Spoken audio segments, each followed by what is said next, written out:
എല്ലാവരും എടുത്ത് വിൽക്കുന്ന പ്രൊഡക്ട്സ് എടുത്ത് വിറ്റ് കഴിഞ്ഞാൽ നിങ്ങൾക്ക് ഭയങ്കര കടമായിരിക്കും. ബിക്കോസ് ഓൾറെഡി മാർക്കറ്റിലേക്ക് ഇഷ്ടംപോലെ ആൾക്കാർ ഈ പ്രൊഡക്റ്റ് സെല്ല് ചെയ്യുന്നുണ്ട്. അതുകൊണ്ട് ഭയങ്കര ഡിമാൻഡ് കുറയും.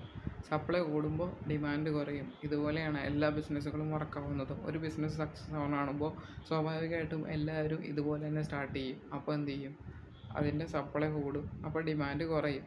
ഇതുപോലെയാണ് നിങ്ങൾ റീസെല്ലിങ്ങിൽ ഷൂസും ഡ്രസ്സും വിൽക്കാൻ തുടങ്ങിക്കഴിഞ്ഞാൽ, ഇപ്പോൾ ഓൾറെഡി കുറേ ആൾക്കാരത് ചെയ്യുന്നുണ്ട്. അതുകൊണ്ട് നിങ്ങളത് സ്റ്റാർട്ട് ചെയ്യാതിരിക്കുക. നിങ്ങൾ എന്ത് ചെയ്യണം?